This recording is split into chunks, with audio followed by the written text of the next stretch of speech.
everyone. Welcome to Escaping the Chains podcast. I am your host, John Humphreys. We have an exciting episode today. But first, we want to plug Delivered Media. They are the ones that make the magic happen. Our friend RJ is behind the curtain like the Wizard of Oz. So today, go check them out on social media if you need any audio, video work done for your church or for a podcast.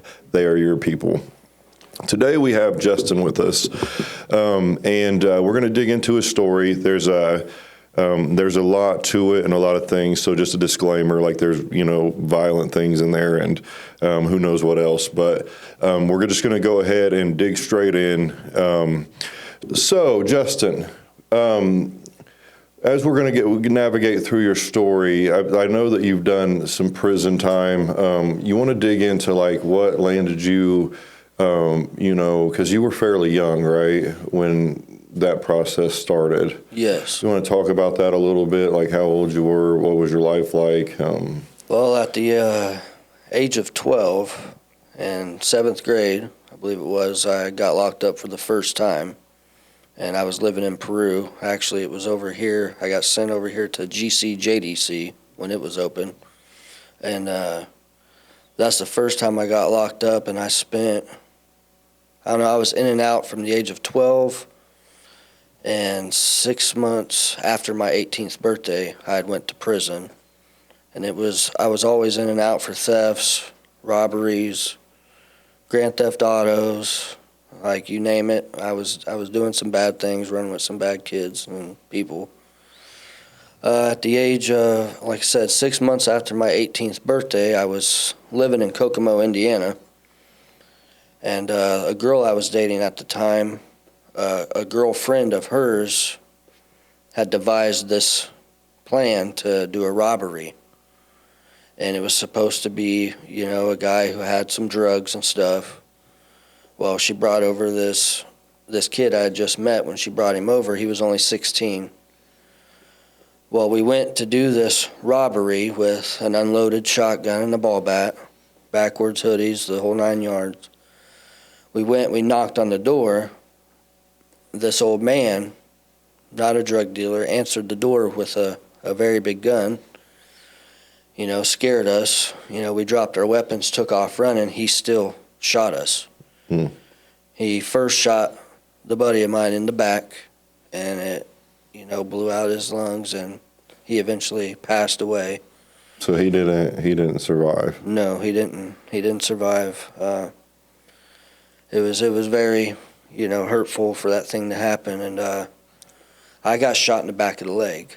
And it blew out my kneecap, shattered the femur, grazed the femoral artery. The girl tried to leave us both.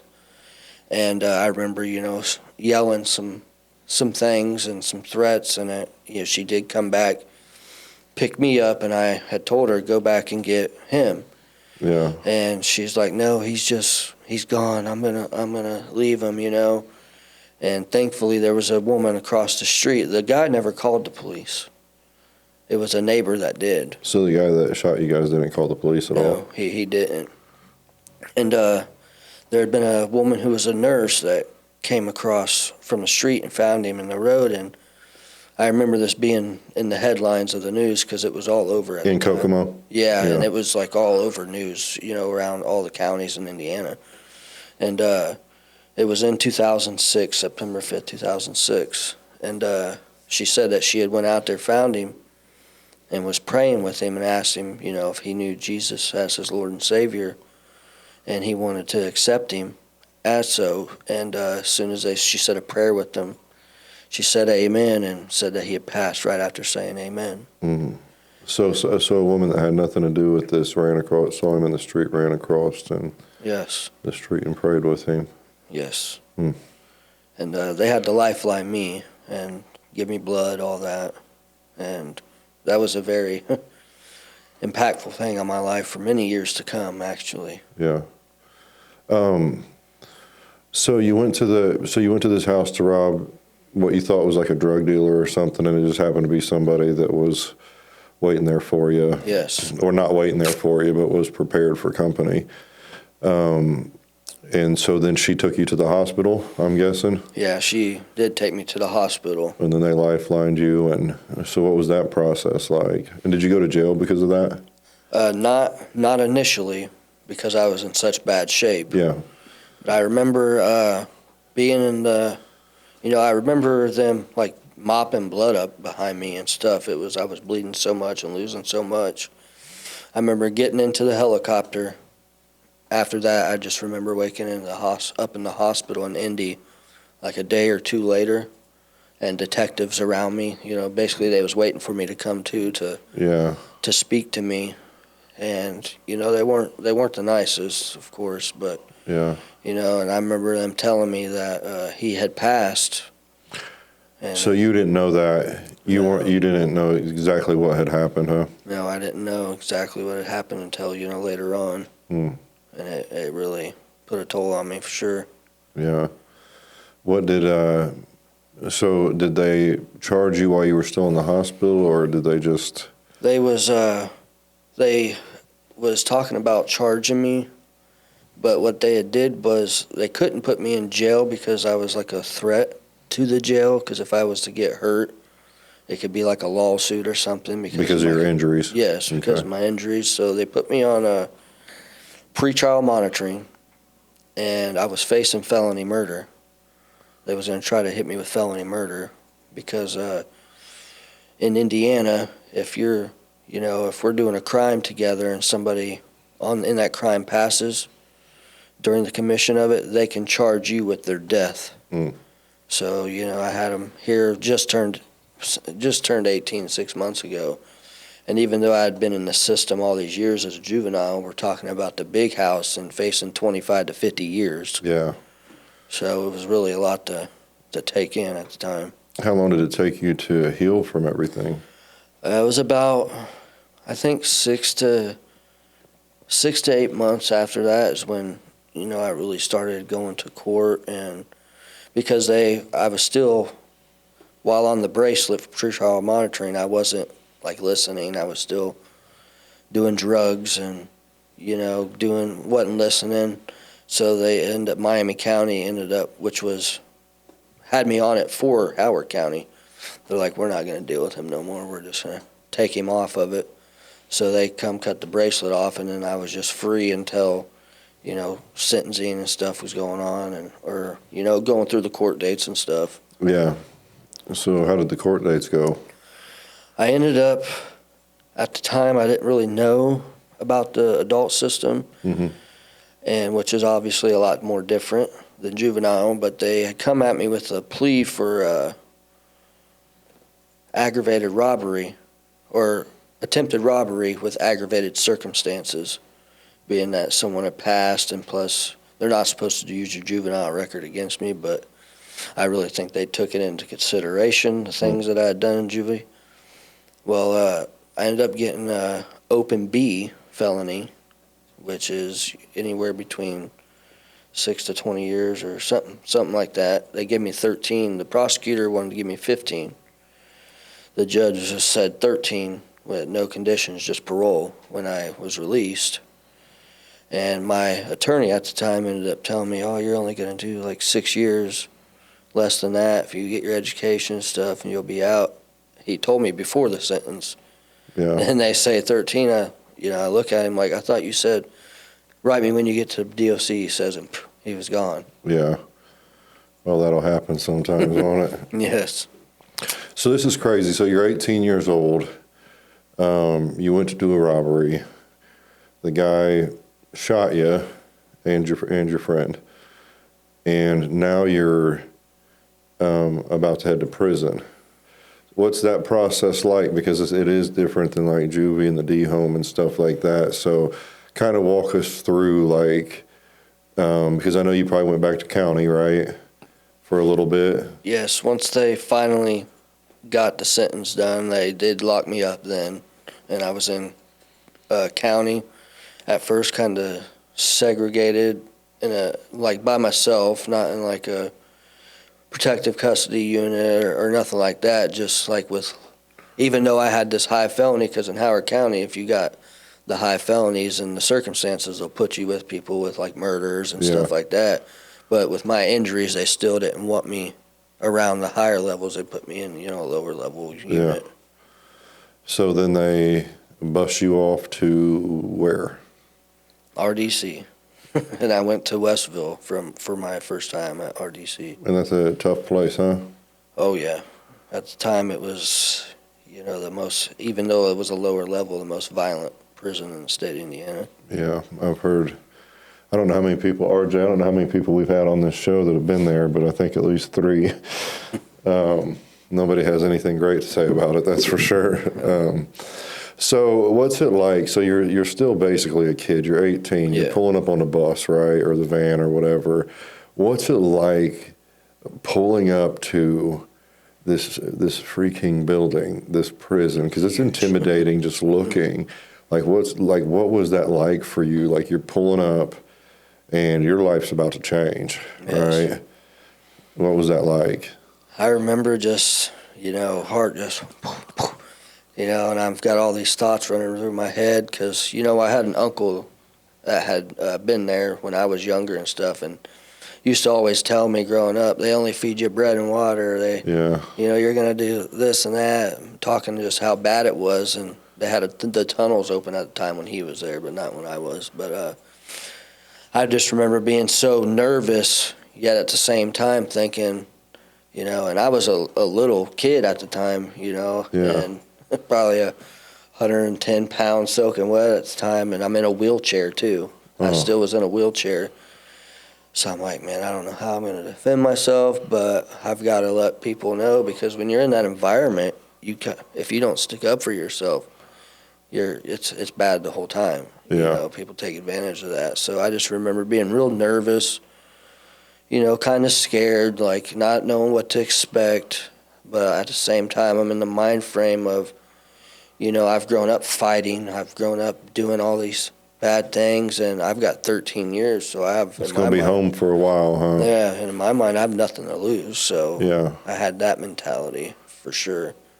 What's it like getting booked in and everything? When they get you there, they put you on. They already have your pictures and stuff like that from RDC.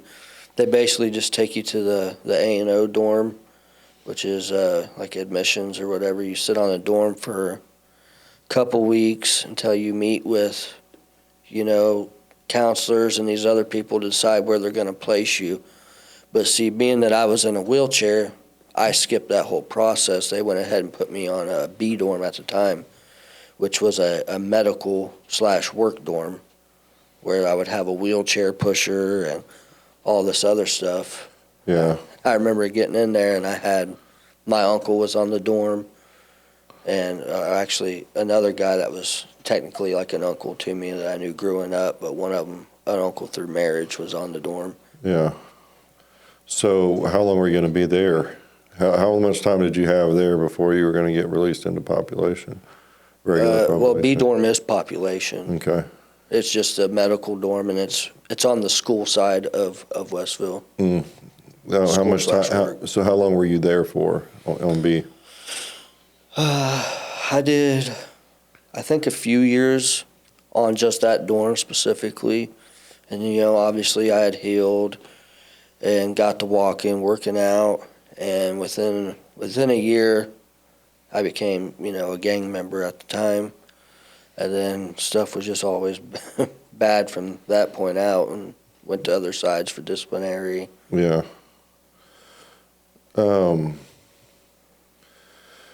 So when you're in there, what are the biggest challenges? Did you stay in communication? Did you have people reaching out to you, communicating with you? From the outside? Yeah. No, that was the biggest thing that, it really really took a toll on me too, is that I had my mother that was there for me, and of course when we're in there, we got ourselves there, and the world doesn't stop revolving out here.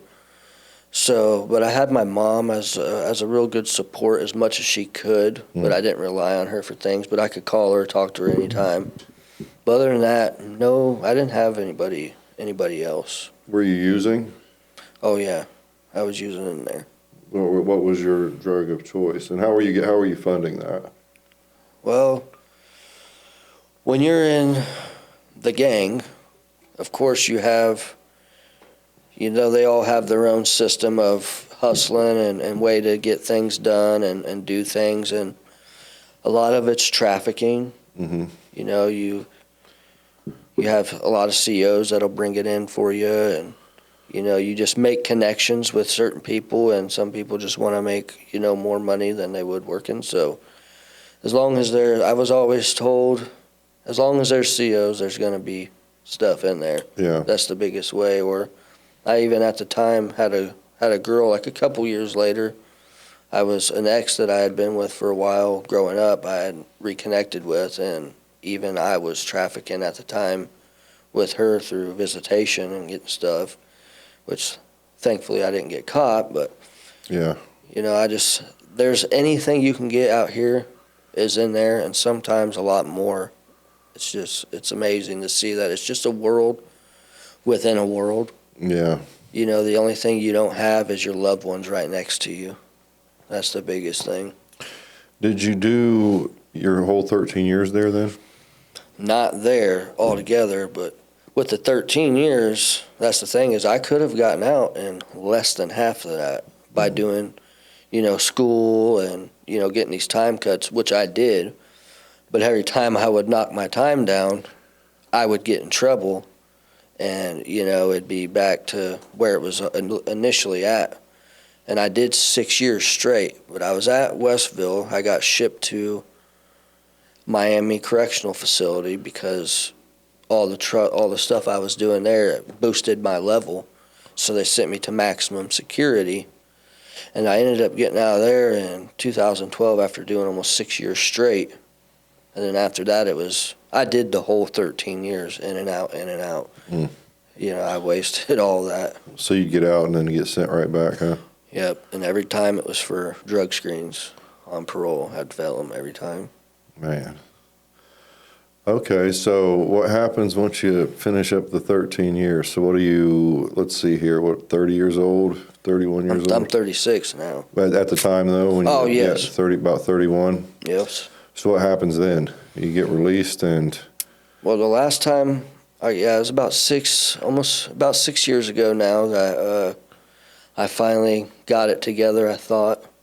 I got out, and in 2019 is when I got out the last time, and I met my now wife.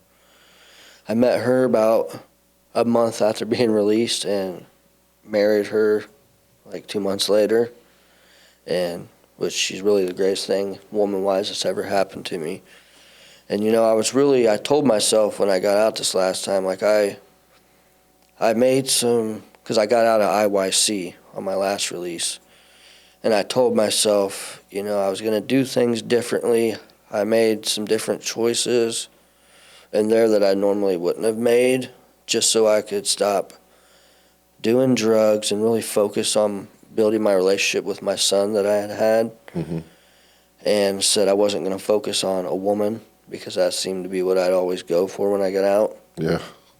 And I got out, and it didn't work that way. I ended up meeting her, and, she didn't get me off course at all. She always seen the best in me, and I was doing good, working at a battery factory in Wabash, and really, really doing good. I completed my parole with no issues successfully. I didn't fail no drug screens. I wasn't getting high.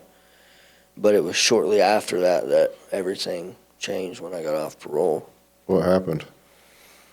Well, I got off parole, and then I was still working at this job, and I had an issue with my knee because, I got shot and stuff, and I've had several surgeries on it. Well, it came to a point where it messed up from me being on it so much and just being strenuous to where I had to have a knee replacement. So I got on medical leave from my job, and I was promised my job after I healed. Well, while on recovery, COVID happened. Mm. Well, since COVID happened, the owner of the company seen that I was off, but he got rid of me due to issues with COVID, he said. even Because though they probably did layoffs like everybody else, I'm guessing. yeah. Yeah. But he ended up getting rid of me, and I was on my pain medicine, and pain medicine wasn't working for me that they was giving me, and I seen myself going through it, a lot, and then I was out, and then they wouldn't give me no more. And that's when I ran into a person with these little blue pills, the fentanyl pills, and started doing those. And then after I healed, I ran into a guy that I was locked up in Westville with at staffing right by the courthouse, across the street from the courthouse where you go and sign up for a job. Yeah. I come out and he's like, "Oh, you're Shorty, ain't you?" Which is what they called me in prison. And I'm like, "Yeah." And we conversated for a minute. I knew who he was, real life. So I had some dealings with him in there. And I remember him asking me, "Do you mess with the skates?" Mm-hmm. Which is methamphetamine. And I really didn't at the time, but I'm like, "Yeah, of course," because I'm thinking money. I ain't got a job. I'm already feeling down and out, and like I'm not being the man that I need to be because I'm not being able to provide like I once was for my family. Even though I have my wife, like, "You're fine, dude. You're fine." My kids, "Dad, you do everything." It still plays a mental toll as a man. Yeah. You're not able to do the things you once was. I think a lot of people don't understand that. Like when you're having trouble providing, or you lose a Absolutely. job, like the internal pressure and stress when you're like the man and trying to lead and everything, it messes with your mentals a little bit. does. I think, yeah. Absolutely. But I remember getting and connecting with them, and started getting these large amounts of methamphetamine, and I wasn't doing it at first and just making money, and then it turned into, "Hey, I can get you some fentanyl," and now I'm getting these very large amounts of pure fentanyl. And told myself, because I had at the time never really messed with opiates. I had like years back, but it was like Dilaudid and stuff like that. Yeah. Never been the heroin type or anything like that until I used the excuse of my need to be like, "Oh, I'm going to I couldn't get the blue pills no more, so I started doing lines of that. Yeah. And wasn't using a needle. But as we know, one line turns into two, and two turns into way too many, and then you're far gone off path. And I wasn't making any money anymore. All I'm making is enough to give what I'm owed to give, and then just getting these fronts again. And and it really, really went downhill from there. Like, all the depression came back, past traumas, the devil just attacking, and I was going through a whole lot, and just bringing my family down, even though they're trying to lift me up. Yeah. I have all the support at home, but I'm not realizing it because I'm so far gone. Yeah. So, I mean, where does this lead to then? Well, it's starting to have an impact on your family and your mental health and everything. So, where do we go? Well, I remember, obviously, like I said, doing all these drugs, and eventually, after, a while, my wife had said something to said person and was like, "Look, I can't keep seeing him do this." And, he's not even really knowing that. I think he's knowing, but not really knowing. And he's like, "Dude, if you don't stop, I'm just going to cut you off." And he eventually cuts me off on that. But I quickly realized later on that he wasn't a friend at all, because I had got out of the selling part. Yeah. And once I did that, I was of no use to him, and he wouldn't even help me. Or, I remember being told the welfare department helps with that when I asked him for help on something. So, Yeah. I quickly realized that when you're in that place and you're doing stuff, you're not really of value to anyone, as long as if you ain't giving something to them or doing something for them. Yeah. But this turns into, I'm not selling no more. I'm just getting high. And I'm hurting so bad. I'm probably down to, I think I was like 108 pounds or something, yellow. wife telling me all the time, because I was hearing voices. I started hearing voices. And these voices are telling me, I'm worthless, like vividly hearing them. And I'm seeing demons in the living room. My wife had caught me a couple times, like, who are you talking to and cussing at? Like having these fights with demons and these black shadow figures and stuff. And I'd have night terrors. And, I was going to, the clinic over in Wabash. Mm-hmm. And they had diagnosed me mild schizophrenic. I was manic depressive, bipolar, a whole bunch of different things, mental health wise. And I remember going there, and and I was even on Suboxone at the time to try to help me, but it wasn't helping me, and I was just taking stuff anyways and other things. And I remember I was using the Suboxone if I didn't have my drugs Right. to help with the withdrawals, so I wasn't dealing with all of that. So I just remember just abusing and using different things and taking advantage of the system in so many ways. And I got to a point where all I did was self-isolate. I'm getting high, I'm staying in my room. My kids and everybody sees me. Like, I remember bawling my eyes out. My kids, who were only 10, one's 11 now, just turned 11 2 days ago. And I have two girls and a boy. I remember them holding me one day telling me, Daddy, we love you, we need you. And just me bawling my eyes out. And even when you're feeling that, you're still stuck in this mind frame of worthless. And I had these voices, as I said, telling me, you're just worthless, kill yourself. You've already disappointed God too many times. End it. And I remember one day, my wife thought I was just doing, because I overdosed over 9 times. And one time after getting in an argument with my wife, I went somewhere with a pocket full of fentanyl.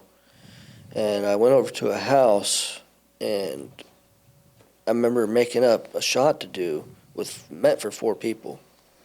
She calls me, I'm on the phone drawing it up, nobody's stopping me. And I get off the phone with her with the promise of coming home. And nobody stops me from doing this whole thing by myself. Next thing I know, I wake up 3 hours later in a garage under a vehicle, middle of December in midwinter.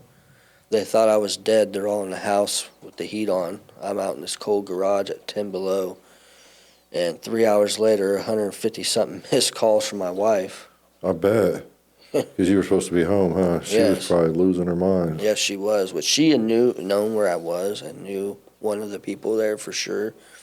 And this girl had told her, like, I'm sorry, I was worried that, you was going to do such and such. And, my wife was real explicit with her, obviously, because they thought I was dead.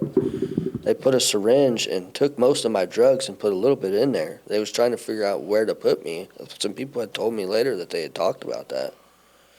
And it was just... So they didn't call for help, nothing like that? They just took your dope and... Yep, and that's what scares me about, things out here, is that's the way it is people will be scared to call you for help, and the next thing you know, you're losing somebody.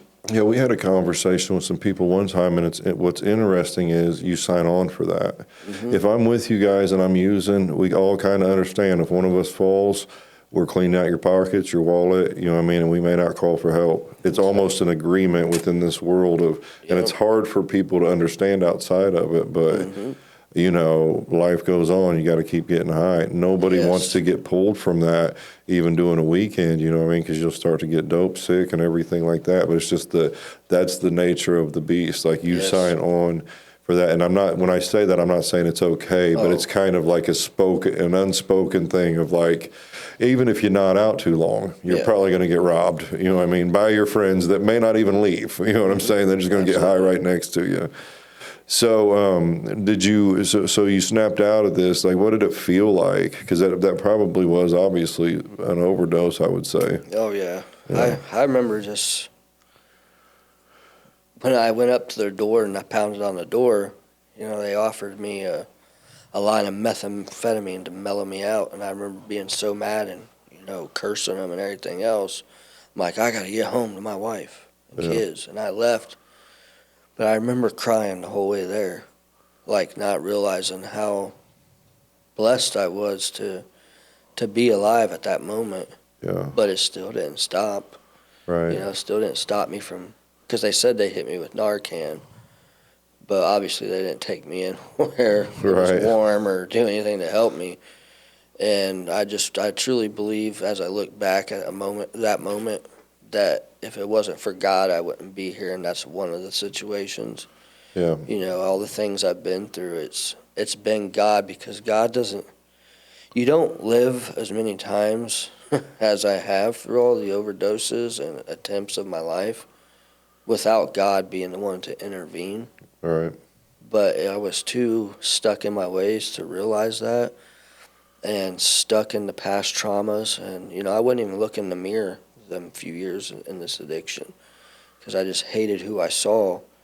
And Satan made me believe that I was worthless, you know, even though like I said, I had a wife that just loved me so much, telling me every day, you know. Sometimes all the affirmation in the world isn't enough when the interior voices, when that internal stuff, Mhm. you know, when something's in your ear so close telling you that you're awful, and it happens like with me, you make a mistake and it's just this constant Yes. voice, and I can have people telling me that they love me and all of this stuff, and it's like I appreciate it, Yeah. and it's important to speak life into people, but like if you're obeying that voice, you know, and it's a level of like torment, you know. Yes.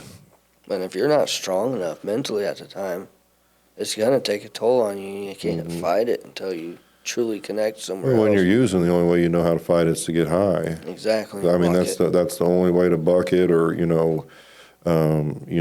defend yourself or fight back is like, I'm just going to get high, because you don't have the tools, you don't have the energy, and your mindset is already leaning towards, I need to get high for everything else. Yes. Like when I was getting high, if we were going to the pumpkin patch, Yeah. I needed to be high. You know, if we were Yes. going to Thanksgiving, I had to be high. If we were going to the drive-thru, I had to be high. If we were going to the school, I had different highs for all the things. Yes. If I needed to relax, I needed to be high. You know, everything was, I've got to get high. Absolutely. You know, and then that's I had a therapist tell me one time, talking about like what voices we obey, and you know, he said it when I was using, because there's this voice of like failure, and you're not good enough, and you make mistakes all the time. Yes. And you know, I still have those. Mhm. And he was like, when you were using, you were fighting it. Now that you're not using, are you fighting it? Which was really like a powerful statement, because it's like that's what we're doing. Is not everybody, but for me, like you're fighting this sometimes invisible rejection Yes. and all of these things, and you're fighting it with getting high, because that's what, like, once you start to self-medicate, it's the way you know how to handle everything. Greatly said. Absolutely. For sure. So you're fighting with all of that. Are you getting close to a place where you're about to make a change? I mean, you were just underneath of a car for 3 hours in the wintertime. Wife's called you 150 times. I'd be more scared of that probably than the other consequences, Jeez, man. because like seeing that was probably stressed you out a little bit, I bet. Oh, it did for sure. And I remember, fast forward, about a year after that. Like I said, I'm still stuck in this cycle, and I got to a point where I no longer went out. Even when I get my son every other weekend, the girls are there every day. And I felt so bad about that too, because I'm staying in my room. I'm getting high, I'm not leaving it. But I got to a point where my wife thought she could trust me, because she thought I was only, which isn't right, but she thought I was only doing methamphetamine. And I got so bad in depression one day, I had already planned it out, listening to the things I was hearing and the visions and dreams I was having, to kill myself. So I got a hold of somebody, got some fentanyl, and I hadn't touched it for about a year. So you're just doing meth. Yeah. And it's that really, when you already have mental health issues and doing that, it's not a good combination. No, because it creates, if you don't have mental health issues, and you get on meth, like you're going to have them. Oh, absolutely. I feel like almost 100% of the time, if you go hard enough, Yes. you will have them. So Absolutely, and it does. And if you already have them, it heightens them so much more. But I remember getting some. I already had a plan to take my life. My kids were gone at school or something, and I had my wife thinking I needed her, go to the gas station or something. Well, she left, and I remember doing enough to kill at least 2 people, and I did die. Well, next thing I know, something told her, go back, it's something ain't right. And she come back, next thing I know, I wake up with tubes in my nose, mouth, oxygen stuff next to me.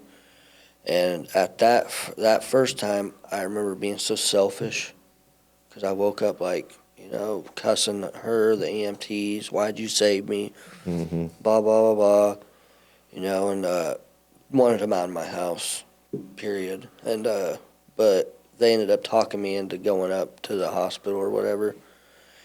And I remember being in the back, and one EMT was like, I was covered in my youngest daughter's Mickey Mouse blanket. And I remember him telling me, you obviously have a little girl, right? And I'm like, yes. And he just said some powerful stuff to me about how would she feel coming home from school knowing that she no longer gets to see her daddy. Mm.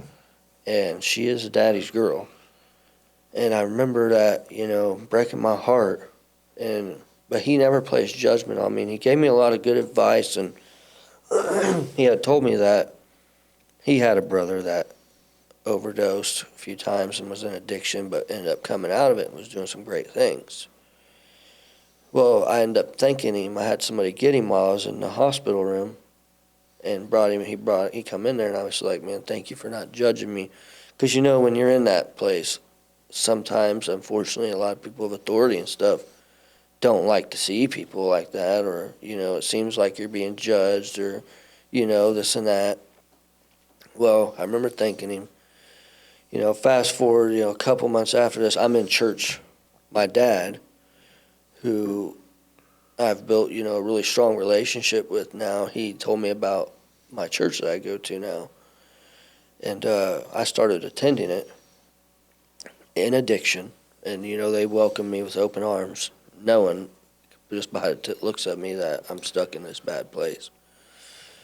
Well, sorry, I got a little forward. Oh, no, you're good.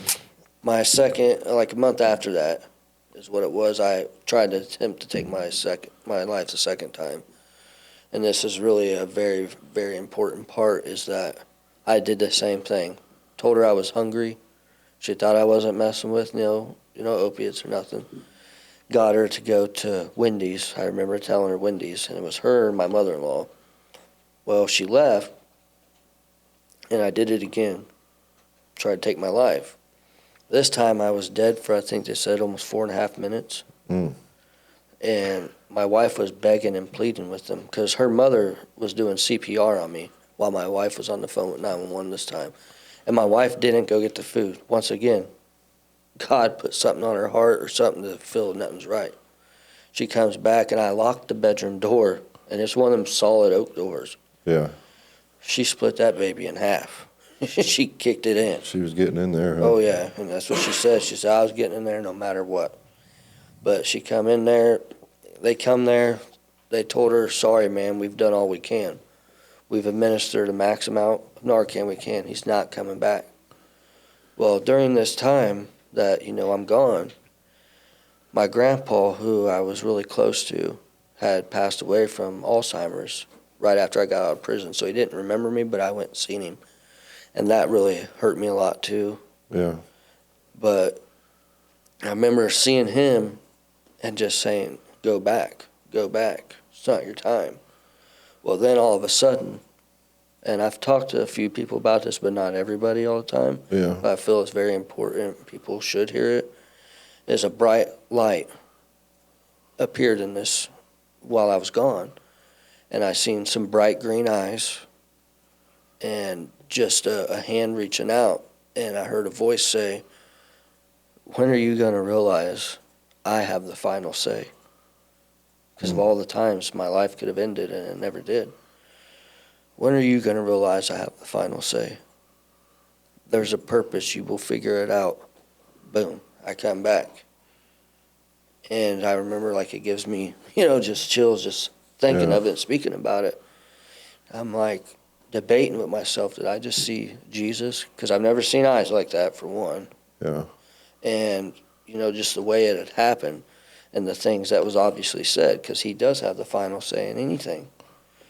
And my dad, after that, I had slowed down. I didn't want him in my life no more. That thought was gone. I started really understanding that maybe I do have a purpose. I just need to try to figure this out. Yeah. But I'm still stuck in this cycle of the meth, and I'm still depressed and stuff. But a month after that, it changed because, like, shortly after that attempt, my dad was like, "Hey, man, you should come to church." And I started going. Well, while I was there, that church spoke life into me when I didn't see it in myself. Yeah. And I finally started to realize that while building this relationship with Jesus now, that my addictions didn't concern God as much as the conditions of my heart did. Yeah. And all the times I'd asked him, please save me, please save me. And nothing ever happened until the moment that's coming up, is that he never forsake me. You know what I mean? He never rejected me all them times I asked, is what I was wanting to get to, is that Yeah. I may have felt like it, but his silence isn't a license for us to turn our backs on him. Right.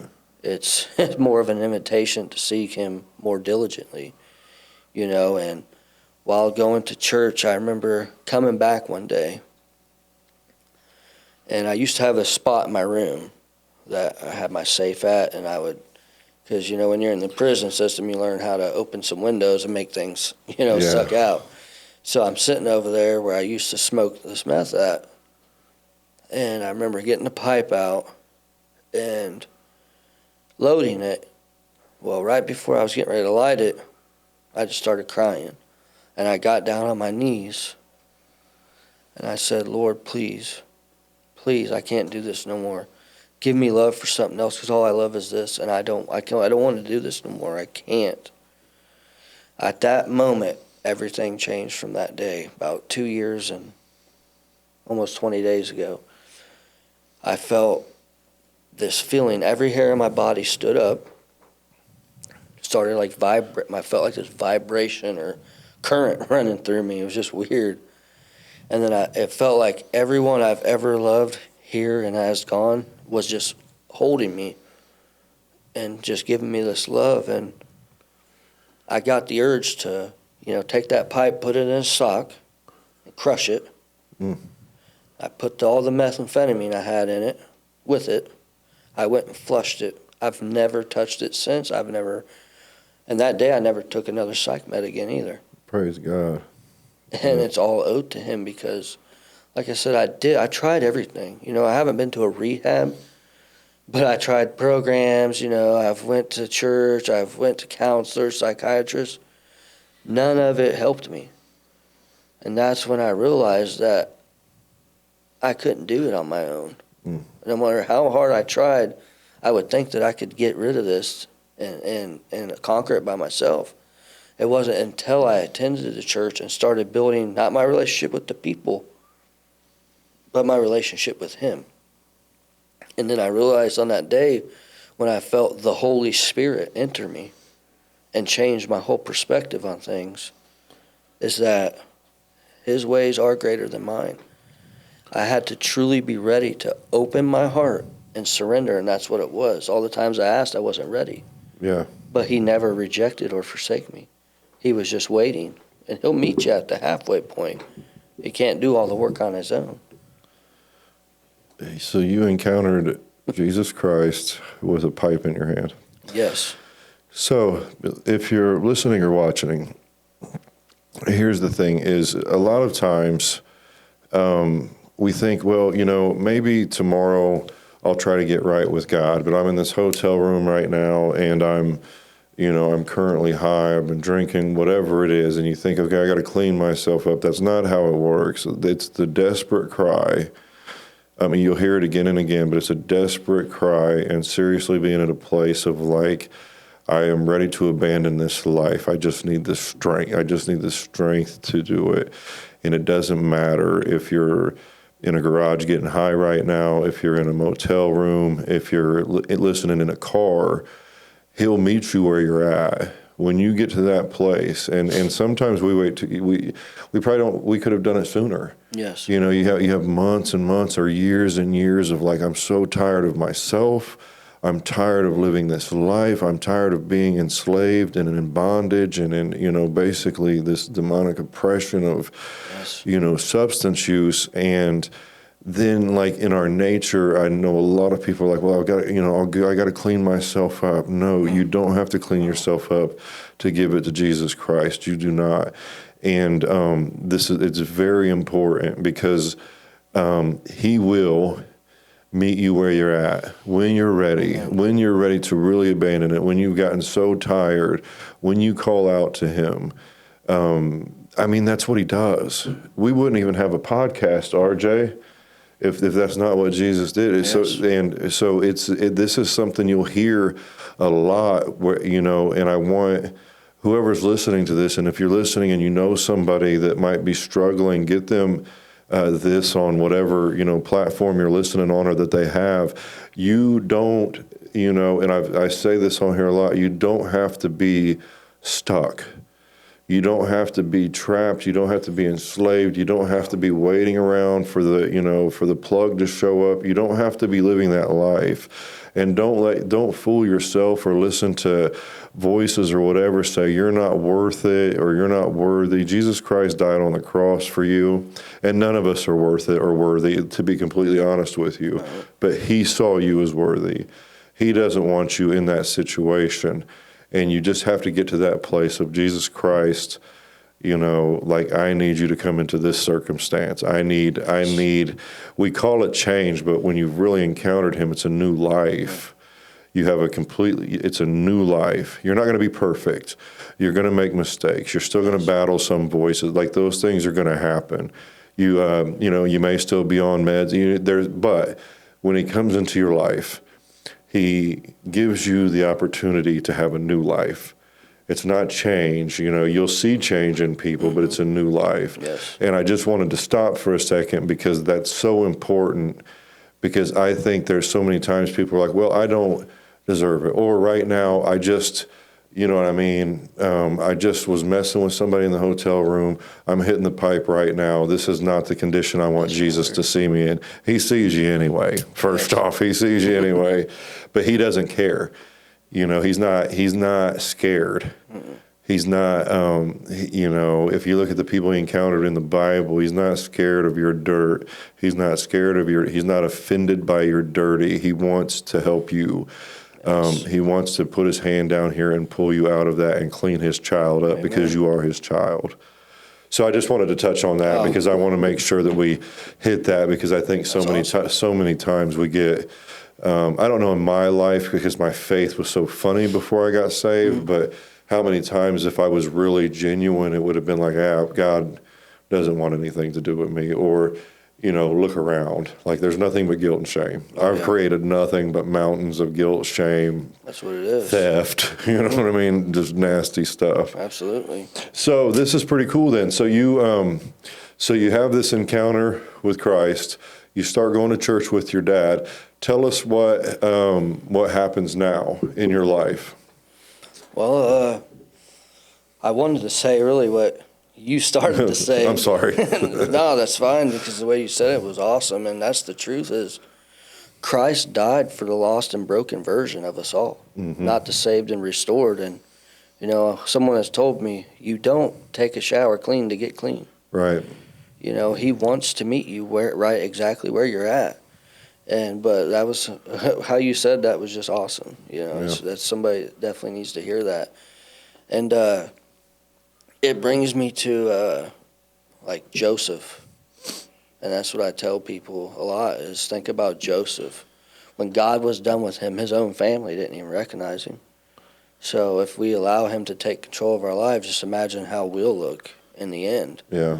And, I start going to church like regularly now, and, I'm just the happiest as can be, and after I had that encounter, I wanted to say this. My wife came home, what's wrong with you? Because I'm all like, yes, I'm all happy. I'm like, I'm done. I'm done for good now. And she's like, all right. Yeah. Heard Heard before. But she also was at a point, though, where she prayed one day, like, God, I can't do this no more. Yeah. And she told me that God spoke to her and said, a little bit longer.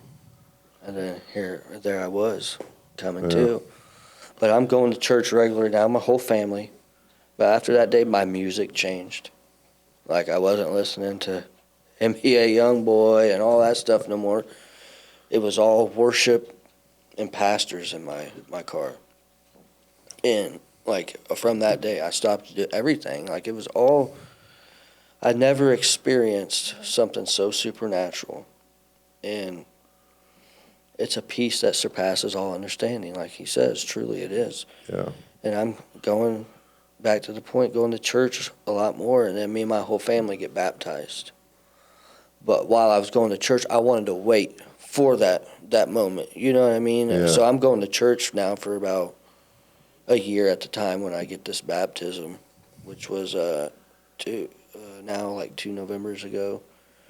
And it might have been last November. I can't think right now. But anyways, I remember me, my wife, all 3 kids.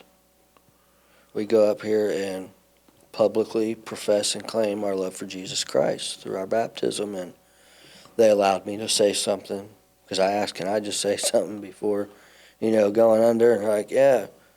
And I just told everybody, if you know me and see where I'm at today, that should be enough hope to let you know that Jesus can truly change you. And I remember going under that water, and when I came out of it, I never felt so light as a feather before. Like, I started crying. Like, everything just felt, my wife cried coming up out of it. My children were crying. And I remember my dad, who I didn't have, like, the closest relationship with growing up, which really had an effect on me, too. Yeah. But he was sitting right there crying. And I remember him telling me afterwards how proud he was of me. And I didn't say it at the time, or he doesn't know, but he will. But I left there crying, and my wife's like, what are you crying for? Like, my dad said he was proud of me. And, I always wanted that relationship with my father growing up that I didn't really have, but now I do. And, but I got baptized. I started leading and volunteering at the church. I do altar team, and I'm a greeter, so I pray for people at the end of service if they need it. And a lot of people do come up to me sometimes because they know the place that I was and where I'm at today, so they lean on me for that prayer. And I started helping with Celebrate Recovery. And then while in Celebrate Recovery, one of the women, the lady leaders there, was like, Justin, you need to give your testimony. Because she knew it. Yeah. And they had seen me grow with Christ while going. And I wanted that Celebrate Recovery just to, learn. And I've done the stuff before, but I never utilized it or Christ. And the whole time I knew Jesus, even in prison and stuff, but I didn't follow him, and I always felt like I took him for granted. Yeah. Which was a thing too with the shame and guilt. But I started Celebrate Recovery with my wife, and that's when I first gave my testimony. And and I've had people tell me, like, man, it's so amazing, this and that, you should do this and that, keep going. And a couple of ladies at the church is the one that told me, man, you can really help people. You need to get out there. And that's what I realized, is that also when God delivers you from the types of things that he has me, or you included, Yeah. it's not about sitting at home no more. Right. We have to go out there and give people hope and pull them out of that very pit that God pulled us out of. Yeah. Give them that hope. And I started with the Celebrate Recovery, and then I would just sometimes reach out to places. Yeah. But there's a guy that attends my church and goes to CR, and he works at, White's. And that's how I ended up getting into White's, speaking there. And then other places, I just call them. People are like, can you give me this? Can you give me it? Just pray. I reach out, and I do until I get to a point like you was talking about where we don't have to. People just, God will place the right people in your life, and he truly does, and he has.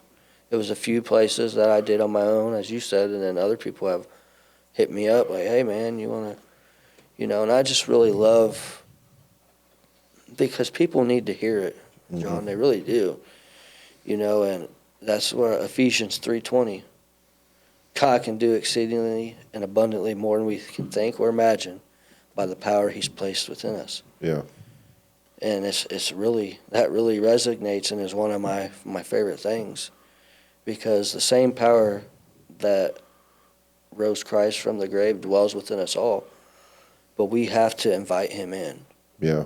He's not just going to come in like the devil will. Right. Devil don't care. No, he just barges in. We have to truly invite Christ in to make a difference in our life. And like I said, ever since then, I've just been, he redeemed me. He changed my name and my ways forever. And like you said, nobody's perfect. Nobody lived a perfect day but Jesus himself. Yeah. And when you come to Christ, you're going to face persecution. You're going to lose people you thought loved and cared about you.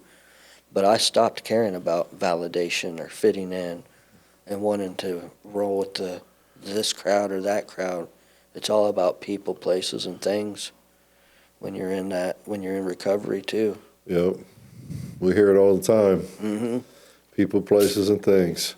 RJ, how many times we heard people's, places, things? That's He's a back big here, one. back there shaking his head, yeah. All right, so that's an awesome story, and you have this stuff going on. We'll tag you, so anybody listening and stuff, Justin will be probably on the Facebook. He'll be tagged if you want to contact him and maybe have him come, share at a place that you're operating at.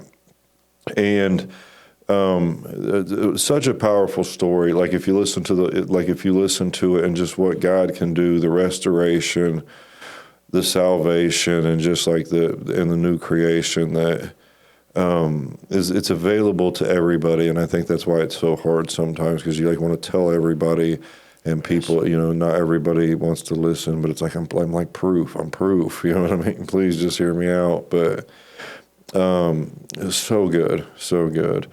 And just from going to being, 12 years old, being in the system, getting shot, doing all that time, and then calling out to Jesus with a pipe in your hand and crushing the pipe and all of that stuff. Sometimes they'll have you do dramatic stuff like that too. You know what I mean? You can't just throw it away. You got to crash that bad boy. I used to, and then pick it right back up. Right. If you throw it out the window, you're just going to go get it later, So it's been really cool talking with you, Justin. I appreciate you coming in and sharing your story. It's powerful, and I'm sure, I hope that some of you listening, it really touches your heart. But also, if you know somebody that's struggling with any of these things, because that was a lot of things that he was battling, share this. I know you do some mentoring and talking with schools and things like that. And yes. Like I said, we'll tag him. I'm pretty sure I can tag you in the Facebook. So if you hear this, go back to the Facebook, the John Humphreys One More Escaping the Chains, and it'll be tagged on there. We thank you all for listening. Justin, we thank you for coming. You had a little bit of a drive. RJ, thank you for being awesome back there. We love you. That's Delivered Media. If you need anything, we told you at the beginning of the podcast, hit him up on Facebook. Yes. and he'll get you right. He always does us right. So we thank you all for listening. Now, if you could do us a favor, if you're listening to us on YouTube, make sure you're subscribed and share it with somebody. If you're listening to us on Apple Podcasts, please give us a good review and make sure you're following us. If you're listening on Spotify, please give us a good review. And you can also comment on Spotify. I did not realize that till today when I was looking. I didn't realize you could comment on that and YouTube. So get on there, do a comment if it touched your heart, and let us get some feedback so we can, do this thing and touch as many people's lives as we can. So all glory to God. Jesus Christ is the Savior. All the times that we tell our stories, the bad stuff's us, the good stuff's Him. And, we always, it always goes back to glory to God. And Jesus Amen. Christ who saved us. So, Justin, thanks for coming in. Really enjoyed talking with you. Had a blast. Thank It you. was good to get you in. RJ, we love you. Everybody that's been supporting us, we love you. We pray you all have a blessed day. And every Monday morning, we drop on all of the platforms that we've already mentioned. So please just give us a listen. And thank you all so much.